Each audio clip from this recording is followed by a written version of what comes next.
एक बहुत डरावना सा गांव था, झाड़ीपुर। यहाँ हर जगह सिर्फ झाड़ियां ही झाड़ियां फैली हुई थीं, पेड़ों पर, जमीन पर और घरों के ऊपर भी। देखने में वे बिल्कुल सामान्य लगती थीं, लेकिन गांव के लोग उनसे बहुत डरते थे, क्योंकि उनका मानना था कि ये झाड़ियां श्रापित हैं और इनमें किसी साए का वास है। हर शाम जैसे ही अंधेरा होने लगा, गांव वाले अपने घर के बाहर आग का एक घेरा बना देते कि जैसे ही रात होती, चांद का रंग अचानक लाल हो जाता। झाड़ियों से अजीब आवाजें आने लगीं और वे अपने आप हिलने लगीं। धीरे धीरे वे गांव के हर घर को ध्यान से देखती। अगर किसी घर के बाहर आग का घेरा होता तो वे अंदर नहीं जाती, लेकिन जहां घेरा नहीं होता वहां वे चुपके से घर के अंदर घुस जाती और सो रहे इंसान को मार देती। और फिर धीरे धीरे वह इंसान भी एक झाड़ी में बदल जाता और सुबह होने से पहले अपनी जगह लौट जाती थी। गांव वाले डर के साए में जी रहे थे। गांव से थोड़ी दूर एक छोटा सा लकड़ी का घर था। वहां रहता था एक लड़का, राजेश कुमार। राजेश एक साधारण लड़का था जो जंगल से लकड़ियां काटकर अपना गुजारा करता था। वह गरीब था, लेकिन दिल का बहुत अच्छा था। अगर किसी के घर के बाहर ज्यादा झाड़ियां होती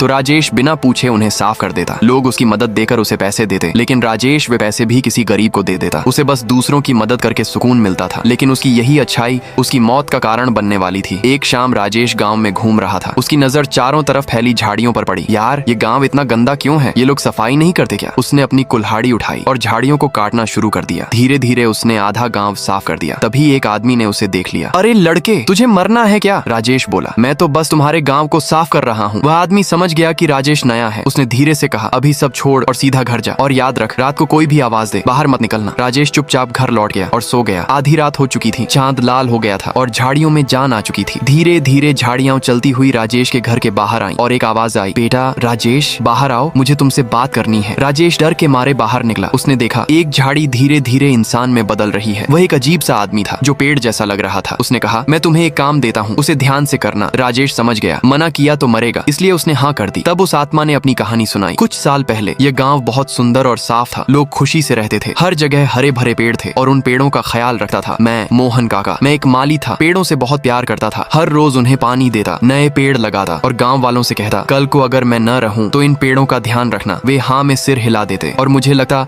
वे अच्छे लोग हैं। लेकिन एक दिन पानी देते समय मुझे चक्कर आया और मेरी वहीं मृत्यु हो गई। मेरे मरने के बाद किसी ने पेड़ों को पानी नहीं दिया और धीरे धीरे सब पेड़ सूखकर झाड़ियां बन गए। राजेश की आंखों में आंसू आ गए। उसने धीरे से कहा, तो आप चाहते हैं मैं इन सब झाड़ियों को फिर से हरा भरा बना दूं? मोहन काका मुस्कुराए और हवा में गायब हो गए। सुबह होते ही राजेश ने पूरे गांव की झाड़ियों का ख्याल रखना शुरू कर दिया। उन्हें पानी दिया, साफ किया और धीरे धीरे वे सभी झाड़ियां फिर से सुंदर, गुलाबी और हरे भरे पेड़ बन गईं। अब न गांव में कोई झाड़ी थी और न ही कोई भूत।